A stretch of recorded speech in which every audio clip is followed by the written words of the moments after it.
Good afternoon, everybody. Sorry to keep you waiting. I have a couple of things at the top. The first is with regard to the vicious killing of our Foreign Service national in Yemen. We're deeply saddened by the killing of Qasim M. Aklan, a longtime employee of the U.S. Embassy in Sana'a. We condemn this vicious act in the strongest terms and extend our deepest condolences to his family and his friends at this difficult time. Mr. Aklan, a Yemeni citizen, worked as a Foreign Service national investigator in the Regional Security Office of our embassy in Sana'a for the past 11 years. He was a dedicated professional, and he will be greatly missed.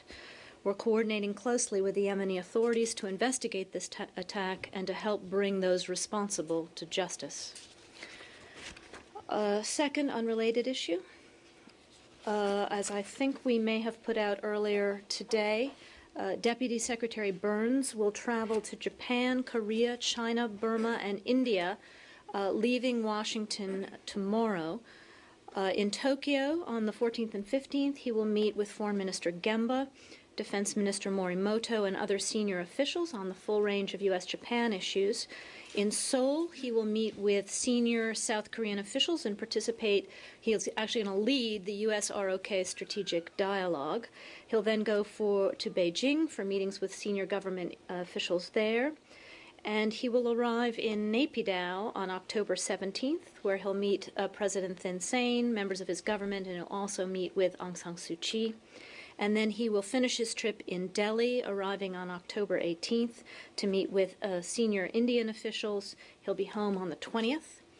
You'll also see that we put out a notice that right after the Deputy Secretary is in Tokyo, our Special Representative for North Korea, DPRK issues, Glyn Davies, will also be in Tokyo on the 17th for a trilateral meeting with the Japanese and the ROK on North Korea. So you said all those came. I didn't see any of those, but maybe I'm just. Maybe we just planned to release them and didn't release them. Okay. Anyway, they are on their way to release. Before we get into this, why are you advertising the Foreign Press Center briefing with William Fitzgerald? That's a good question. I think that's maybe we can deal with that, guys. Yeah. Is that Smith-Mundt violation? It's a little old, actually. February 22nd. Yeah. These screens, I don't know. Anyway, we had great plans for them. Can we start with Yemen? Do you know anything about the circumstances of this killing, and what exactly does it mean that he was an investigator for the RSO? What does that job entail? Well, as you know, in all of our embassies, we have a regional security office that's responsible for a whole range of things, including security at the mission. As I understand it, as a member of our Yemeni staff in that office, he was responsible for routine personnel checks. He was our liaison on security matters to local authorities, those kinds of things.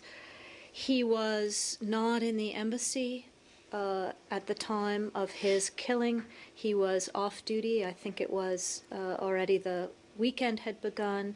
He was out with a family member when he was killed. In terms of there was some suggestion that he was in part investigating what happened at the embassy on the, what was that, the 12th or the 13th of September? Do you know if that's correct? Would that have been something that fell into his scope? No, that information was incorrect. Okay, so his investigation or his investigatory capacity was limited to personnel checks and this liaison function that you Those were his primary jobs, and these initial reports that he was involved in the investigation of the attack were not accurate.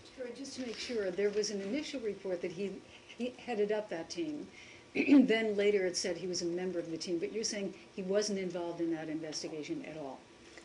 That is my understanding. Okay. He was head of the Foreign Service National Investigative Unit within the larger RSO shop, but he was not involved in this investigation. At least that's what I have. Victoria. Yeah. It's safe to assume that he was targeted by Al Qaeda, who may have also a list of all the Yemeni national employees at the embassy. Well, Saeed, I'm sure you can understand if I stress the fact that the Yemenis are investigating, we are supporting their investigation. It is premature, this happened today, for us to be drawing conclusions about who did it, why it happened, all of those things. But obviously it's of great concern, and it's of great concern given the larger issues in the region. So are you taking any steps to, if it's a great concern, are you taking any steps with your Foreign Service nationals?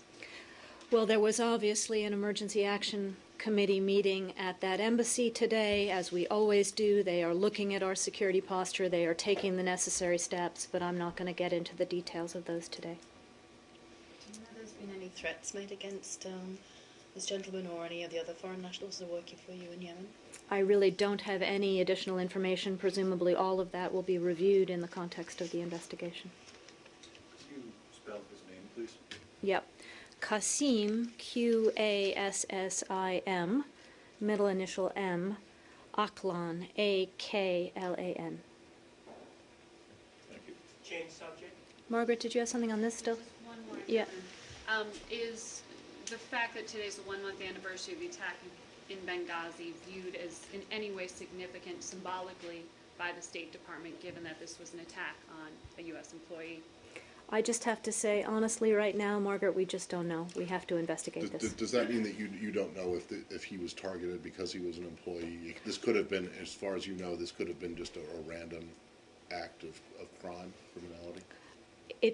He could have been killed for reasons that had something to do with his job or reasons that had nothing to do with his job. We just don't know right now. We just don't know. But you do believe he was the target? Yes. I like your blue, Jill. On Libya, you have announced that the new charge d'affaires, he is already there. Could you give us some background as to why specifically? Obviously, he's got great background in a lot of different areas. Why specifically Lawrence Pope was selected, what he was going to be doing, etc.? Well, as you can imagine, we wanted to have somebody with significant experience in the region, a very seasoned diplomat at this complex time, and as we continue to work with the Libyans. He, as you saw from his bio, has had a lot of tours in the region. He retired some years ago, so he is another one of our very seasoned veterans that the Secretary asked to come back on active duty, and the President supported that to ensure that we have senior leadership out there at this time. He never served in Libya, though, had he? No, but remember, for the It was longest close. time For we most of the had time he was, exactly yeah, right, yeah. Wasn't he? But when you say in the region, I mean, he was director of Gulf Affairs, Mm-hmm. but I didn't see anything that suggested he was ever in, serving in Libya or in North Africa. Chad, excuse me, you're right. Okay.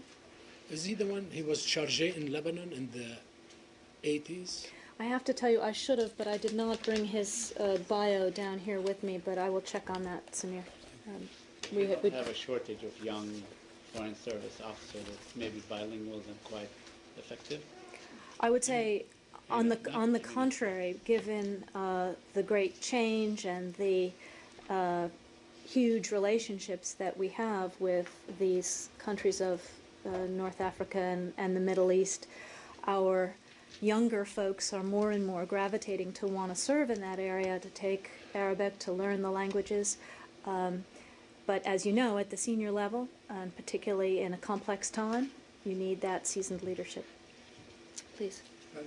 No, can we stay on Libya? Is there any possibility or any expectation that he might ultimately be nominated to serve as an ambassador, or is he regarded as an interim choice?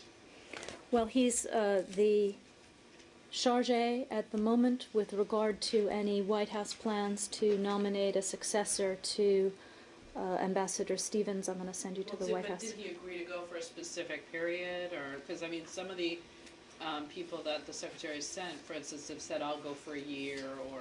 I don't have any information on whether we set a time frame with him.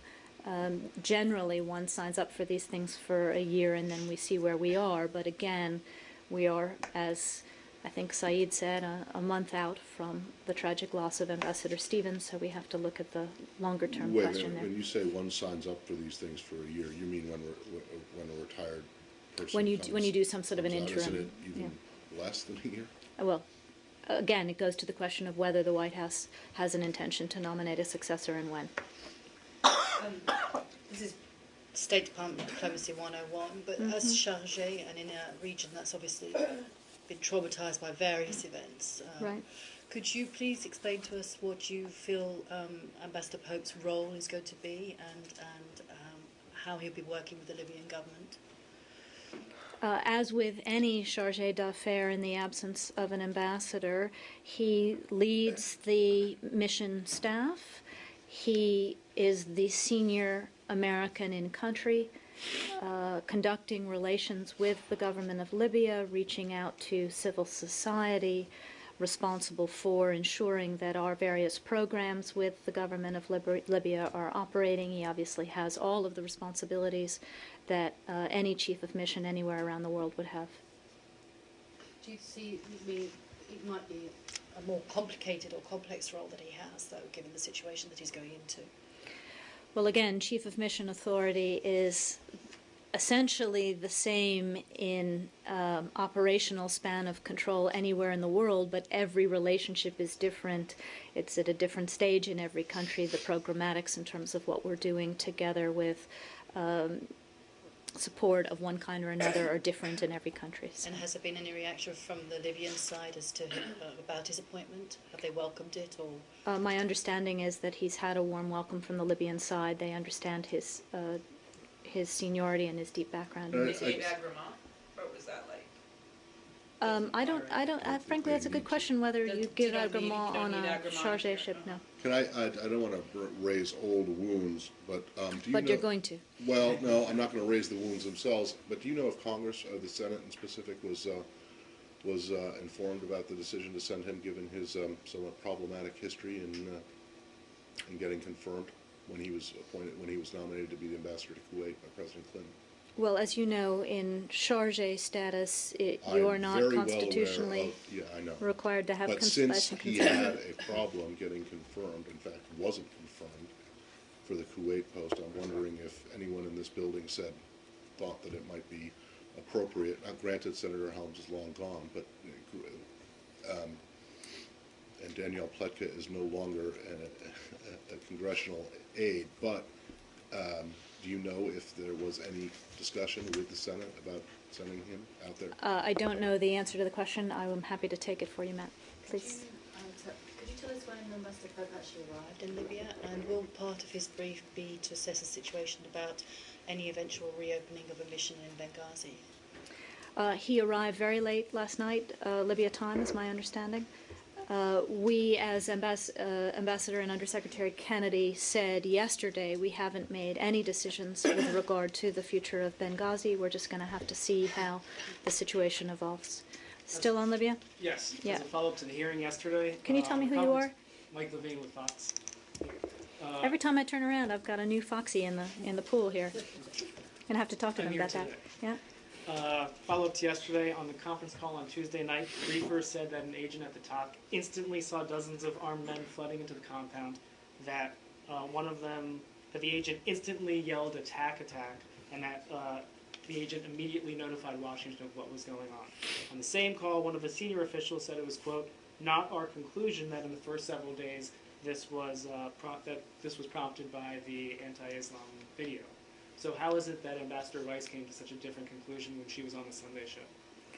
Well, I'm going to refer you to what Undersecretary Kennedy said both on the Hill yesterday and from this podium yesterday with regard to what he himself would have said if he had been on the Sunday shows that day based on the information that we had at the time.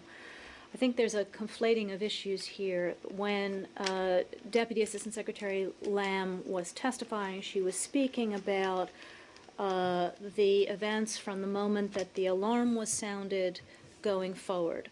I think the question was initially whether those events were preceded by a more peaceful protest outside of the gates. That was our initial impression, which turned out not to be the case. But on this conference call, one of the officials said that immediately it was not the conclusion that the video was responsible for. Again, I think Undersecretary Kennedy spoke to that yesterday. I don't think he ever really answered that question as to why this official said that that wasn't the conclusion of the State Department, yet Undersecretary Kennedy said that he would have said that. I don't understand. If it was I didn't understand when he said it yesterday, and I don't think he answered the question, that if it was the conclusion of the State Department that it was not a pre-planned protest or a protest gone awry, why would Undersecretary Kennedy say that in an interview? I think if you go back and look at that transcript from Tuesday night, what was actually said that night was over-reported. In the same sentence, the official goes on to say, we're going to have to investigate what actually happened. We're not going to have a full view of all of these things until we have the ARB report and the FBI report. So I'm going to await those. Please, Jill. Just one point that still seems unclear. Do we know that there actually was a demonstration on the streets that day at any time? Well, again, I think as you heard reported, as of 8:30 at night, when Ambassador Stevens exited the building or escorted our guest out, or his guest out, there were not any folks outside the building. And then the alarms were sounded by the security officials at about 9:40. Whether or not there was a gathering of any size at the gates between 8:30 and 9:40, that's a matter that's still being looked into. We think that, contrary to what we initially thought, if there was such a gathering, it was probably relatively modest. But again, I don't want to get beyond what we know until we have a full picture of the investigation. Well, One quick follow-up. If an agent is yelling attack, sounding the alarms and informing Washington about what's going on, isn't it sort of self-evident that it was more than a spontaneous attack? There's no question that at the time the alarm was sounded, we were in a very serious situation with folks coming through the gates. Nobody has said anything other than that. The question is, what, if anything, may have preceded that? Wouldn't you have expected, if there was a demonstration, however modest, outside, that someone would have noticed it, and there wouldn't have been nothing, but there would have been something said between 8:30 and 9:40, had there been any kind of unusual crowd gathering, whether it was 10 guys with a sign or 15. Wouldn't that have registered on the guards? Wouldn't they have said something had there been any kind of a demonstration? Again, we are still in the process of understanding what. Well, it was a very detailed timeline that was presented on Tuesday. Okay, right. And I would assume, but correct me if I'm wrong, that had there been something unusual outside the gates of the compound, like a modest demonstration or any kind of any kind of gathering, that would have it would not have gone unnoticed. Again, that is something that we have to look at, but in terms of what triggered the phone call to Washington, a modest protest outside the gates might not have done that. So again, we have to get all of the facts, we have to finish interviewing all of the people who were involved. I would simply remind that on the days immediately following, all of the Americans who were directly involved were either in the process of being medevaced or were being treated for smoke inhalation, etc. We had lost some of them, so there was obviously quite a bit of confusion. I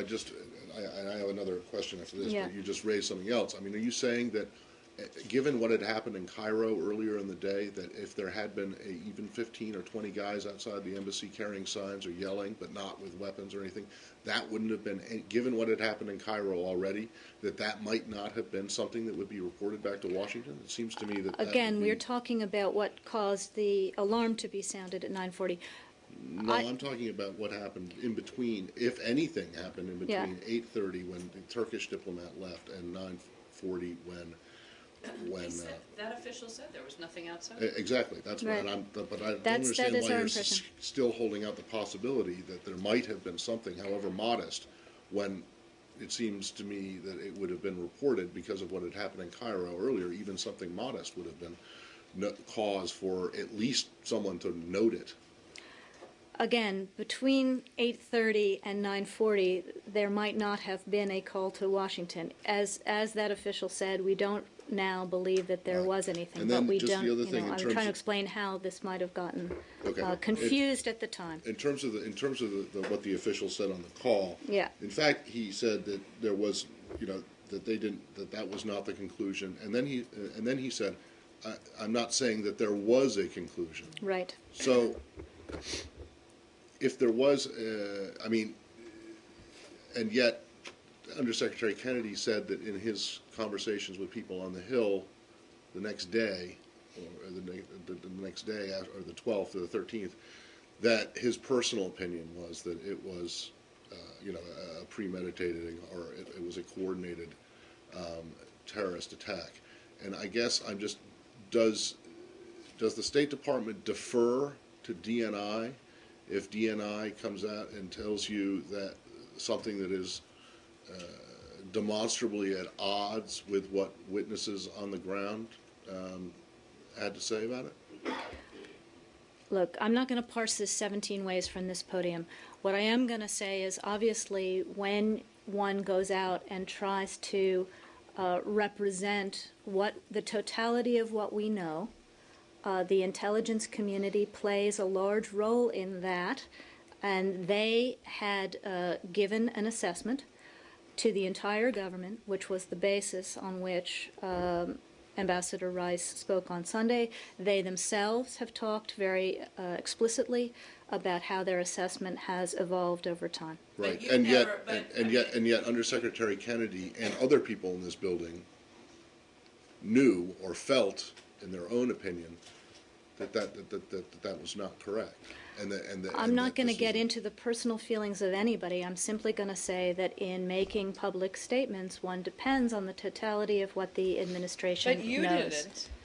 You never said that. Look, I'm generally dumber than most of the rest of the government. I mean, that's what I'm paid that's to all be. well and good, but when asked, I Well, remember. maybe not. In this case, it turns out that you might have been smarter than other people. I mean, exactly. I mean, Look, Elise, we're not going to parse this any further. We're just not. Saeed, please. Victoria, Yeah. yes, on this issue, foreign diplomats in hot spots normally send in what they call an advance team, security team, to scan the area and so on to make sure that the ambassador or the diplomat, the point to which he's going, is actually safe. Do we know if Ambassador Stevens was given the benefit of that? Whether there was advanced Advanced team, discussion they always about they security for always his send in- visit? Suppose he wants to go from point A to point B. An advanced security goes, to survey the area beforehand, before he. Beyond saying that there was obviously security planning for his visit to Benghazi, as evidenced by the fact that he took 2 extra agents with him from Tripoli, I'm not going to get into the details, but he was not moving beyond the compound at the time of the attack. Jill. On Friday, the Secretary has a speech, we understand, at a think tank here in Washington. Are we expecting to hear her discuss some of what happened in Libya at that speech? Well, the subject of the conference at CSIS, where she'll speak tomorrow, is the transition in the Maghreb, so she'll obviously speak to that, but I think you can expect she'll make broader comments about the democratic transitions across the Middle East and North Africa. And one other question. Some in the media have already drawn a conclusion or asking the question, could this affect her legacy, reputation as Secretary of State? I know we're still in the middle of all of this, but can you give us your appraisal as to how this might, the incident, the killing, the attack, might affect the Secretary? The Secretary herself has said that there is no one in this building who wants to get to the bottom of what happened that night and the lessons that we can learn from it more than she does, more than all of us who are employees of the State Department want. So she is focused on that with regard to what happened in Benghazi. But she is also, obviously, engaged all across the world on a broad cross-section of issues. We're obviously not going to be getting into legacy when she's still got 4 months of very busy times here in leading this department and leading for the president, please. I got one more on Libya, just to go back to yesterday, and it's something I raised with Pat yesterday as well. But I just hit I was a little surprised at his response to the question that I asked yesterday, and it has to do with what Mr. Nordstrom said at the very end of his testimony, which was, the quote was, "For me, the Taliban is inside of the building," referring to this building as. Pat said he found that comment surprising, but I would think that feelings would run a little bit stronger than just surprising, considering that a comment like that suggests that there's some kind of a conspiracy within the State Department or within the Diplomatic Security Office to deny people the protection and the security that they need, or that in fact there are people inside this building who would wish harm on their colleagues. Do you have anything that you want to say about what Mr. Nordstrom said? I think that the way Undersecretary Kennedy responded to your question was absolutely appropriate and extremely dignified, if I can put it that way, and well represented this department when he said that he and all of us are extremely and extraordinarily proud of what diplomatic security does every day around the world, that these are people who are the best of the best. They are extraordinary professionals. But that particular comment was surprising. Well, I can't improve on that, Matt. You can't improve on that? I Really? cannot, and I will not. So you don't find that offensive at all in any way? You don't think that there's any truth to Mr. Nordstrom's claim that there are some people inside this building who are acting like the Taliban and denying or wishing harm on their colleagues? I think the way Undersecretary Kennedy answered your question speaks for all of us. Please. India visit? Anybody? Anything else on Libya? We still, please, yeah. At the hearing yesterday, they spoke of warning signs prior to the attack in Benghazi. An attack on the British convoy in Benghazi 2 weeks before, and then another attack on the wall of the compound in Benghazi, and then the third attempt was the attack that resulted in the killing of the 4 Americans. Now that the security official in Yemen has been killed in Sana'a, do you consider this as a warning sign and maybe a reason to buffer security for diplomats in Sana'a? Well, first of all, we have been working intensively, obviously even before September 11th, but since the incident, to look at all of our missions around the world, but certainly all of our missions in North Africa and the Middle East. The President's been clear about that. The Secretary's been clear about that for weeks and weeks and weeks. As I said, in response to today's incident in Sana'a, we've had our first Emergency Action Committee work out at the embassy. We're looking at this now in Washington. We are investigating with the Yemenis to draw whatever conclusions there are to be drawn. But all of us take security extremely seriously. Please, go ahead. India visit? Are we finished with Libya, Jill? Yeah, okay, go ahead. Can you provide more information about the visit of Secretary Burns to India, and also the visit of the Secretary to India? The Secretary Burns' visit to India. Oh, Secretary Burns, yeah. And also I understand that I saw a diplomatic vehicle. I think the Indian ambassador is also in the building. Is that anything to do with the visit to India? And also, what is the reason for him to visit to India this time? Well, as the note we'll put out makes clear, he's going to review the full range of issues that we have with India, our bilateral issues, our regional issues. As you know, we try to maintain a regular pace of high-level diplomacy with India. The Secretary saw Foreign Minister Krishna just recently at the UNGA. Treasury Secretary Geithner was out there, so this is part of our regular deepening and broadening of that relationship. And where do this issue of India-U.S. civil nuclear is the main issue now in India, also been discussed in the parliament. Where does it stand now? It's still not going anywhere. Is this also going to be part of the discussion, or is moving forward now on a final stage? I don't have anything particularly new to report to you, Gael. If we do after the visit, I'll let you know. But as the Secretary made clear when she was in India, we remain committed and we are looking for more progress so that we can move forward. Please, Joe. Syria? Still on India? Yeah. Yeah. About this visit, is there going to be again discussion on the subject of visa fees hike? Because the Indian Foreign Minister and Secretary Clinton have met 3 times, and every time they say they are talking, but nothing comes out of it. I don't have that specifically as an issue, but it generally does come up in these visits, as you said. And the second one is in the light of this British policy shift that's going on with Narendra Modi. He's the Chief Minister of Gujarat and a prospective contender for the next Prime Minister seat. Is there a change of policy from the U.S.? Are you planning to reach out to him also? Tajendra, I think I suggested earlier in the day that you speak to our folks in the South Asia Bureau. I frankly don't have anything. Nobody reached out to me. So. Okay, we'll figure it out. Thanks, Jill. Syria? Yeah. Do you have any information on that plane allegedly carrying Russian arms that was stopped in Turkey? Well, I think you've probably seen the public statements from Prime Minister Erdogan just this morning asserting that they found Russian-made munitions on board the plane. Was there anything else in particular? No, just anything that the U.S. might have or any reaction to that, what has happened? Well, more broadly, we strongly support the government of Turkey's decision to inspect the plane. And while, we would send you to them for more details on what they found, we would be concerned by any effort to supply military equipment to the Assad regime because it's clearly being used by the regime against their own people. So any transfer of any military equipment to the Syrian regime at this time is very concerning.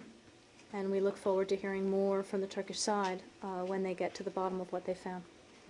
How about more from the Russian side? Have you asked them about this? I'm confident that when we have a better sense of what the Turks have found, it'll be a subject of conversation that we have with them as well. Please. Can I stay with Russia? Yeah.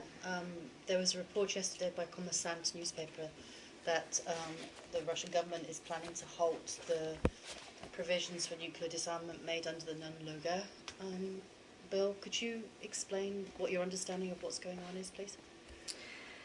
Well, thanks for that, Joe. We, as a government, greatly value the ongoing non-Lugar Cooperative Threat Reduction Program. We believe there is a lot of future work for the U.S. and Russia to do together in the CTR space, including cooperation that we do in this area with third countries. It has to be done on an appropriate legal basis. The current agreement that we have for non-Lugar cooperation expires in June of 2013.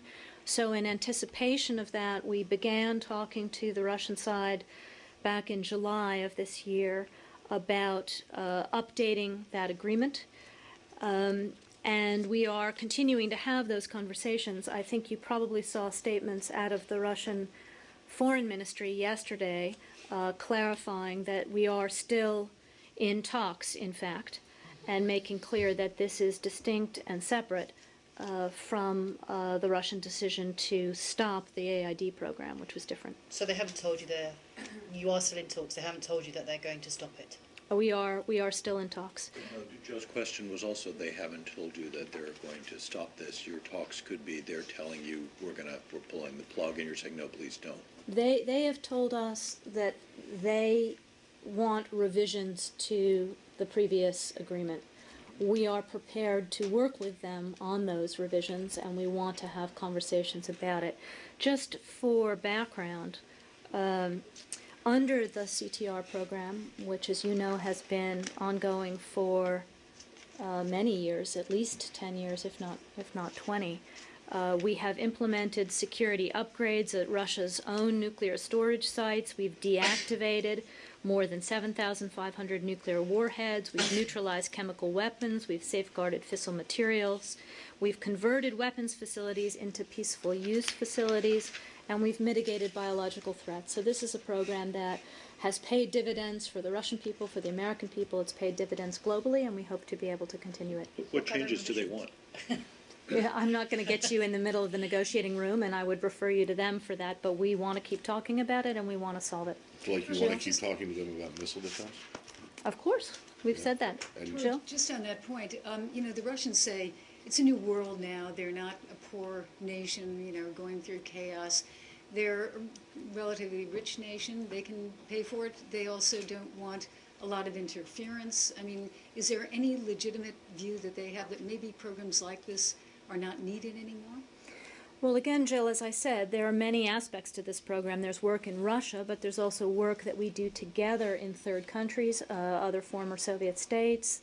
There is experience that we've gained together that we can share even beyond the space that we're working. So, again, we want to talk to Russia about the modifications that they might want, and we want to be able to continue to do this kind of important non-proliferation work together, whether it's in Russia, whether it's beyond.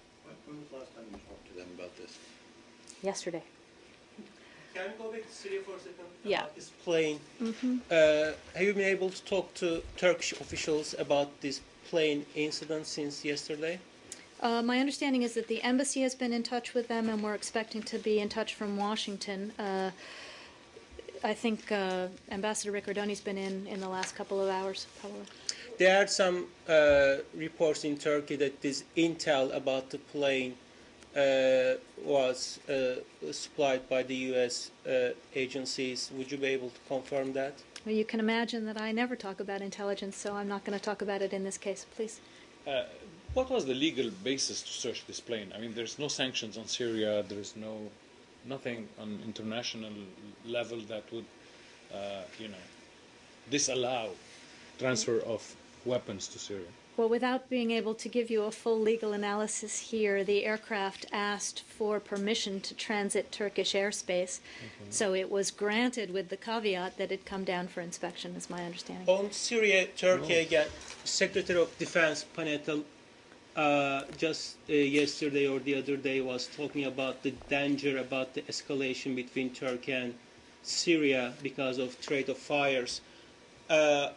Do you share this concern? Do you think this clashes or Turkey-Syria thing would escalate in the coming days? Well, obviously we are eager to see this cross-border and violations of Turkish sovereignty come to an end. I think the Secretary of Defense was obviously just calling it as he sees it and expressing the concern that we all have. We all want to see it end. Within the last 6-7 days, apparently Syrian rebels, freed, as they call it, about 50-60 kilometers about Idlib area near Turkish border. And they claim their videos that they got 50-60 tanks and all these different military equipments. Is this something that you are supporting, or do you see it as something positive sign? Well, I think we've spoken about the fact that we see the regime losing control of more and more territory, particularly across that northern swath, across the eastern swath. Again, they brought this on themselves with their violent response to the concerns of their citizens, and this more and more we see the opposition making gains on the ground. So do you see this positive sign, or again, what we're seeing is a regime that is under extreme pressure, that is losing people, that is losing money, that is losing the ability to fight, that is losing territory. So we do see the opposition making gains, but this is a situation that is far from being over, unfortunately. So do you think is this a good thing or bad thing for? Again, I'm not going to characterize it one way or the other. We are very concerned about the violence and the impact on the Syrian people. Saeed? Yes, the Palestinian Authority? Yeah. Yes, there's been a great deal of talk around town about the imminent collapse of the Palestinian Authority because of bankruptcy. It is $1.5 billion in deficit without Palestinian Bank being able to bail it out. Could you update us on the status of the $200 million? We are continuing our conversations with Congress. I think I mentioned that this was one of the subjects that Deputy Secretary Nides has been in conversation with the Congress about, and we will continue to make the case that we think that the need is great and urgent, and that we would like to see this money released as soon as possible.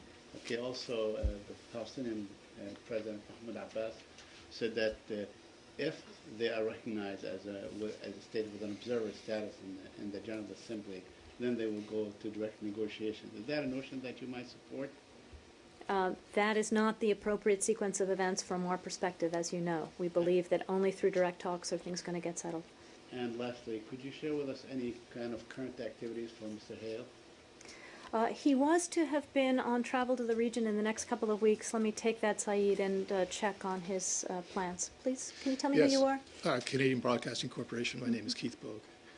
Yesterday, a Canadian Naval Intelligence officer pleaded guilty to espionage after having sold secrets to the Russians, shared intelligence to the Russians over a period of 5 years that he had gathered from a supposedly secure computer. I wonder what that does to this country's confidence in its ally and neighbor and its ability to keep a secret. Well, I actually don't have any information about that. This is news to me. I didn't follow that particular event, but as you yourself said, it sounds like the Canadian government caught him, right? 5 years later. Well, this is a... Yep. Russia, Iraq, Prime Minister Maliki has been in Moscow, and apparently Iraq purchased about 4.5 billion military equipment, including aircraft, attack helicopters, and all that. How does the U.S. government see this? Are you okay with Iraq purchasing such a huge amount of military equipment from Russia? We talked about this extensively on Tuesday. I don't have anything to add from the extensive comments that I gave on it on Tuesday. One thing that Iraq last week actually asked Turkish troops to leave from northern Iraq. As reportedly there are some Turkish bases in northern Iraq, and some Iraq officials actually asked U.S. to help on this. Do you support the Iraqi decision on this? We support a strong relationship between Iraq and Turkey and continued dialogue between them on these kinds of issues. Dana? Iraq Prime Minister just yesterday said that Turkey must be stopped, actually. This quote from Moscow. It's danger, its foreign policies, danger in the region. Do you agree with that? I didn't see those particular comments, I'm sorry, but you know where we are with regard to, this was with regard to Syria? Yes, based Syria. I think you know very clearly where we are, that we are working very closely with the Turkish government to put maximum pressure on the Syrian side to stop its violence. Dana? Oh, sorry, right here. I had a question about the reports of the U.S. Team that's in Jordan to help train Jordanian forces and provide support to them, and also provide possible humanitarian support with regards to Syria and a possible influx of refugees. I mean, can you comment on that, on the if they are doing humanitarian work? The Secretary of Defense was asked about this in Brussels yesterday, and he spoke pretty extensively about that mission. They are his forces, so I will send you to the Pentagon on that. There is a State Department component of that, though. Is there Well, there's obviously a large State Department. No, of that operation that Secretary Panetta spoke about yesterday. Can you talk about what? Can you tell us what exactly the State Department component of it is? Well, we are working intensively with the Jordanians on humanitarian relief. I'm talking about the people or person or people from PRM specifically reporting to this secretary, not Secretary Who Panetta, are embedded with the Interim, military? yeah. I'm going to take that and get more information on exactly what we are doing to cooperate with that.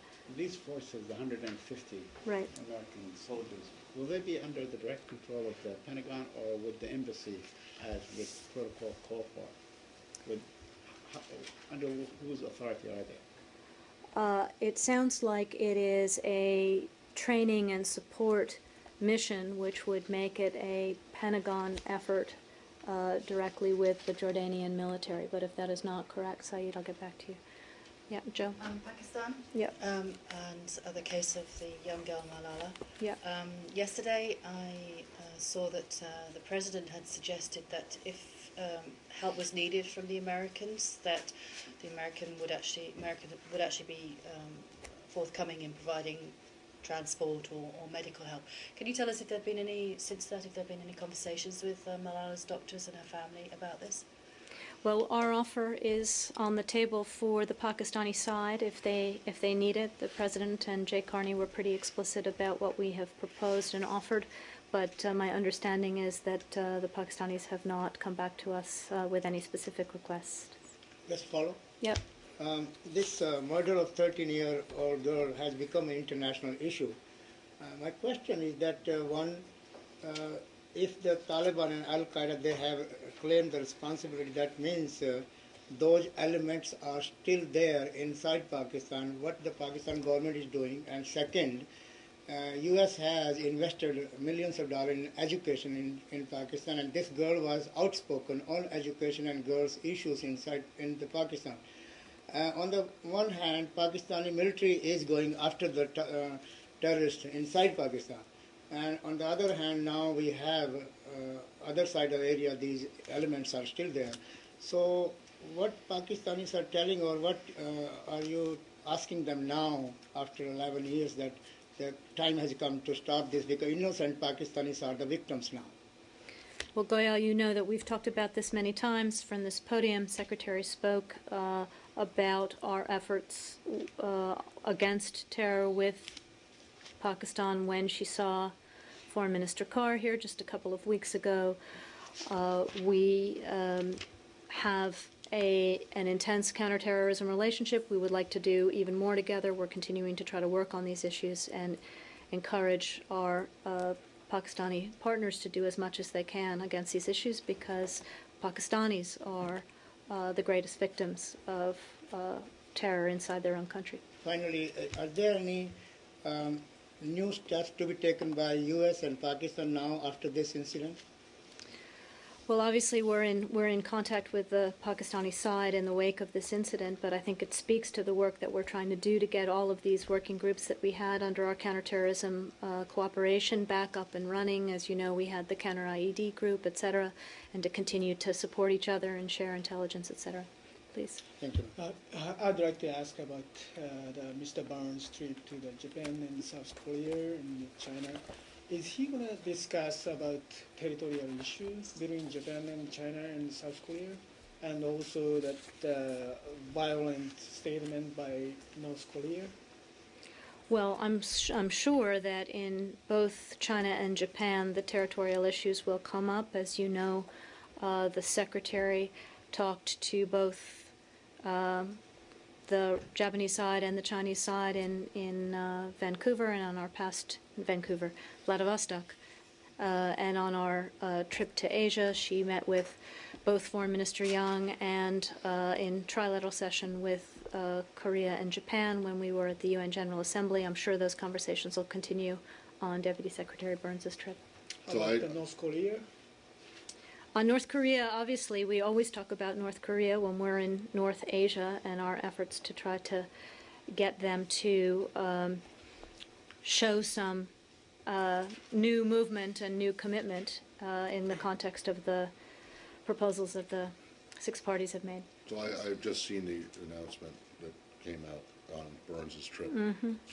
Can you say why it doesn't mention in here that he'll be talking about the territorial issues and the maritime disputes? Regional issues in East Asia, it says there. Yeah, that's great. Yeah. That could be. I think it could be. Price of rice. Absolutely. Why wouldn't you seek to highlight the fact that this would be a major issue for him to talk about? Well, I think the Secretary has been very clear that we are not looking. Why try? It seems to me this is not incomplete. This is not a complete listing of every issue he's going to discuss. I would also note. You would think that something as big as this that involves treaty allies, and China, that it might be worth a mention in the statement. I would note that this also doesn't talk explicitly about the DPRK, which is an issue that we always talk about. This is a Right. relatively So- general statement. Nobody was seeking to It was skirt intended the not issue. to make news. Is that what you're saying? This is a travel It was announcement. This is intended not. to this- reveal the details of what he would actually talk about. I think I've just said that we Fair are enough. confident the issue will come up.